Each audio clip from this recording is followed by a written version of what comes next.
Hello, let me check in with Jessica Bruder's Nomadland, surviving life in the America in the 20th century, 21st century, which I saw the movie first, and now I've gone back to listen to the nonfiction book, listen to it on audio, where it is a lot more hard edge and a lot more exposing of all these people, mostly a kind of like middle class, I get the sense white people who have lost all of their savings and, through ageism, through basically the conniving of corporations, are now striking off in their own kind of weird the American ideal dream of self-realization, of living life on the road in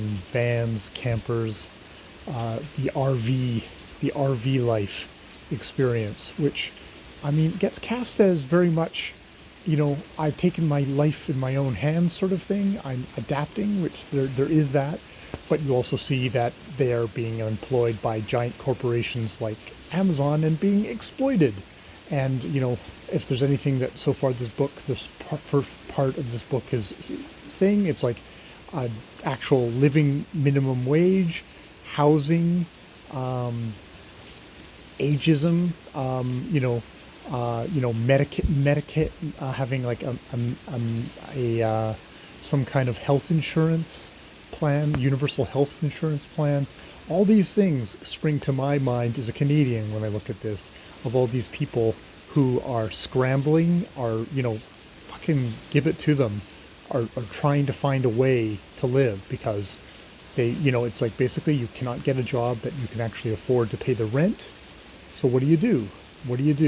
You just go more and more and more and more in debt, and you get evicted and you end up on the streets, or do you buy a vehicle and go out and live on the road and get all these temporary seasonal jobs everywhere to live, but knowing that one bad day, one unlucky break, and you're so screwed. You're so screwed like this. This is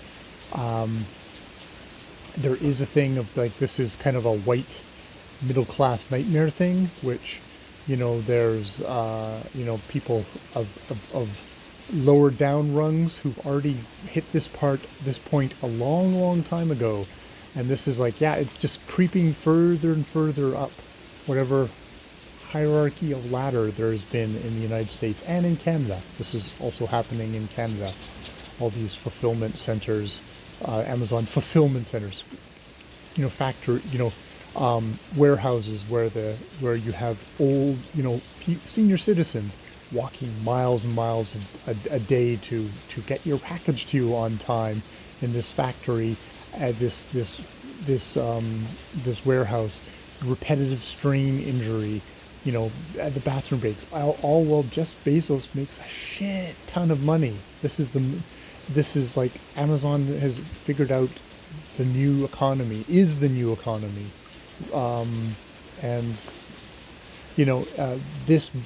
the book, unlike the movie, really kind of paints, Amazon, the Parks Board, because that was one of the other things. It's like, oh, they're working as kind of like, as kind of campground people, but you see exactly how horribly paid that is. That you can be fired at any moment. Your hours can get scaled back at any moment. Your pay is shitty to begin with.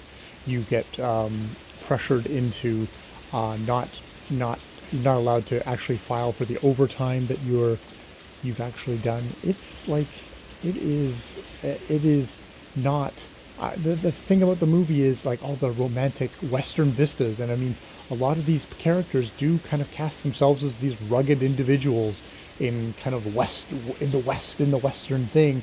It's like the movie kind of buys into that more, whereas the book has a lot more to say about the underlying economics, the hard maths, which are not romantic, which are not rugged individuals. This is little people getting squashed by a giant system that is really fucked up and out of control. All right, I will stop there with that at the moment because it is pissing down with rain. And, you know, I'm very lucky to have a house to live in for now. But, I mean, shit, you're listening to Nomadland. I think, wow, am I looking at my old age? You know, living in a van somewhere alone until I die. You know, without any health care, without any roof over my head. It's like, not not without the realm, not beyond the realm of possibility. Actually, if not careful, it could be very likely. All right, I will leave it there. More videos later.